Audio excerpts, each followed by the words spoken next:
Border Patrol agents use horses because of the terrain down there. And Maxine Waters thought that the reins were whips and that they reminded her of slavery. Cowboys with their reins again whipping black people, Haitians, into the water where they're scrambling and falling down when all they're trying to do is escape from violence in their country. And there's so much Democratic pushback, people from in the own party fighting Biden and saying that he's treating these people inhumanely and what is he doing? We should welcome them with open arms. That they changed course.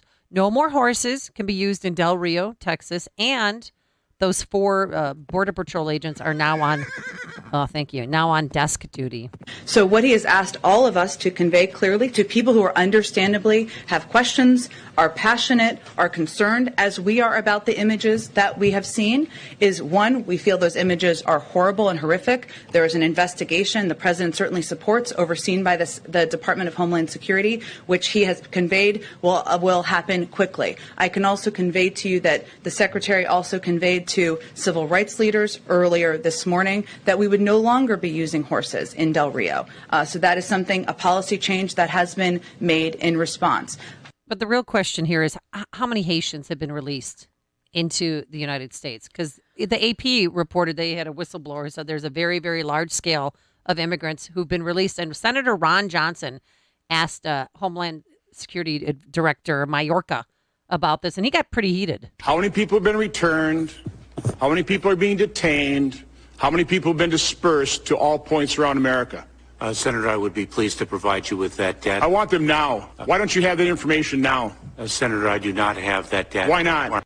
Why not? With more on this, let's welcome back to the program Bret Baier, Fox News anchor, #1 best-selling author of 3 Days at the Brink, FDR's daring gamble to win World War II, and the forthcoming To Rescue the Republic, Ulysses S. Grant's The Fragile Union and the Crisis of 1876. Good morning, Bret. How are you? Good morning. Doing well. Good. So what's the magic number? How many people have been released of the 15,000 that were living under that bridge in Del Rio?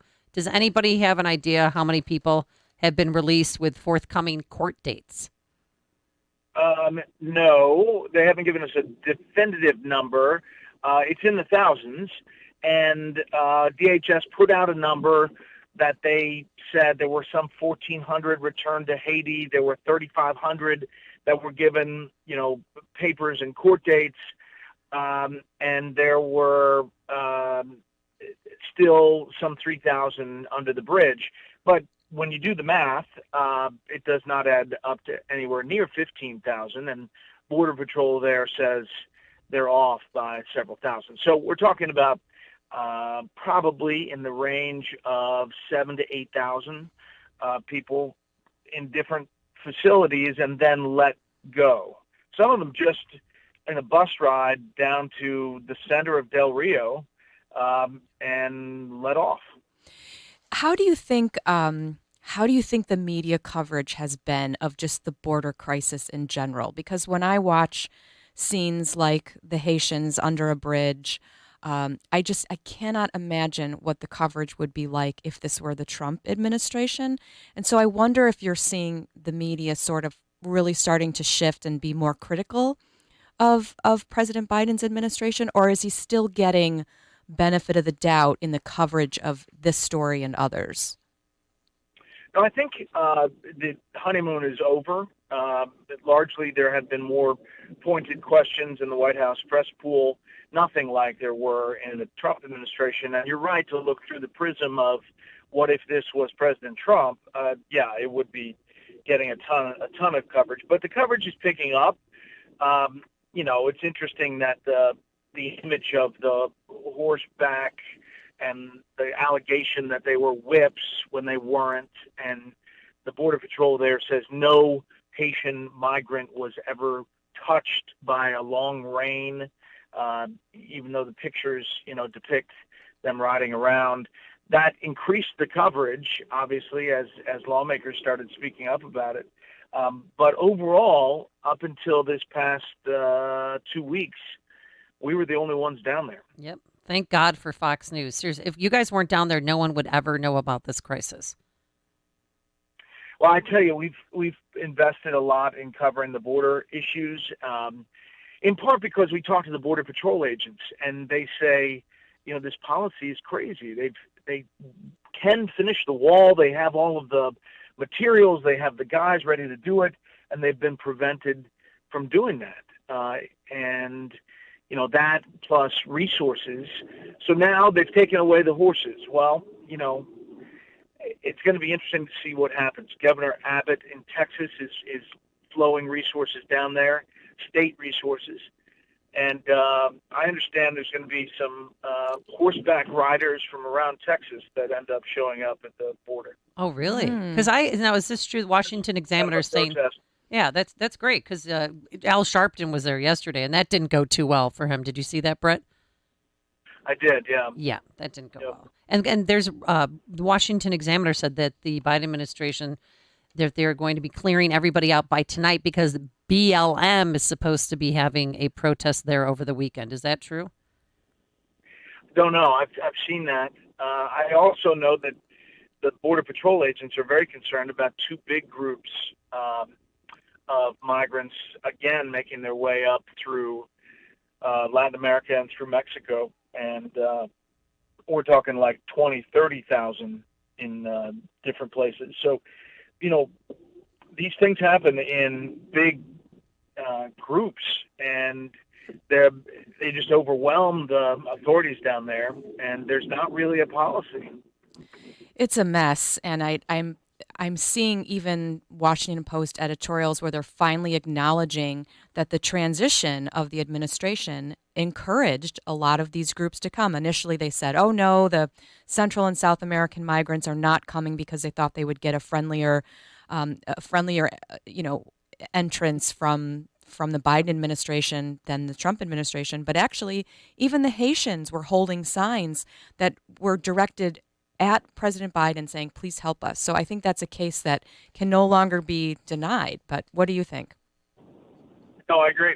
And, during the campaign, it was we need to welcome people and come up with a different scenario. And it was all about being opposite of Donald Trump. The problem was that some of the policies that President Trump had really were working, including if you're coming into the country, you can wait on the other side of the border.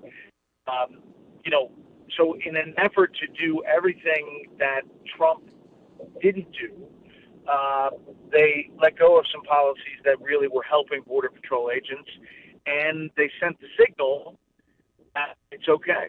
And now they're sending the signal, don't come, you can't get in, but the real secret is you can. Right. Because they're letting families and women and all kinds of folks into the country.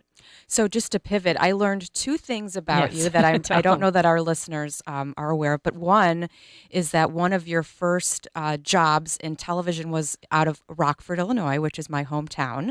So you have some Illinois roots.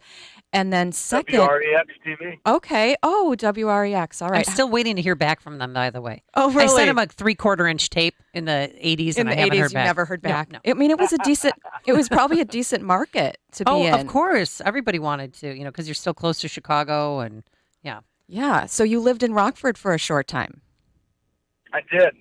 I lived right downtown. And for a reporter at that time, the crime was kind of up. Mm-hmm. There were some controversies in the school board. I mean, it was very newsy. And so, I lived with the sports guy, and awesome. We lived right downtown. It was really, really good. I bet you ate ramen noodles, too, because they don't pay a lot in ramen Rockford. Noodles. Yep. Saltine and ketchup. Oh, yeah. It's glorious downtown Rockford. I can picture it now. Yeah, he eventually made it to the White House. Yes. So the second thing I learned about you is that you actually had sort of a run-in in the Obama administration with Jen Psaki, who had some very unkind things to say about you. Could you tell us a little bit about that? Jen Psaki is, of course, the White House press secretary now. And as an advisor in the Obama administration, some emails leaked that she called me a lunatic or something in an email. And so I just called her up and said, I'm not a lunatic. And she apologized, and we went out to lunch and established a relationship after that. So all worked well. But the leaked emails or turned over emails led to a lunatic. I don't know if I qualify for that. No, that'd be the last thing I would call you. She also threatened to send dead fish to you or something. She pulled sort of a Rahm Emanuel threat that she was gonna somehow punish you by sending you a dead fish. I don't know. I just thought that was interesting. She was upset with some of the Benghazi coverage, I think, which obviously we were the only ones covering. Right. Gosh. All right. Well, Bret Baier, we're going to have to leave it there. Always watch you on 5 o'clock here, Chicago time, on Fox News anchor special report. Thank you so much for joining us. All right. We'll see you. Okay. Have a great weekend. And he joined us on our turnkey.pro answer line. Connect with Dan and Amy on the AM 560 The Answer mobile app. Just text the word app to 64636 to download the app today.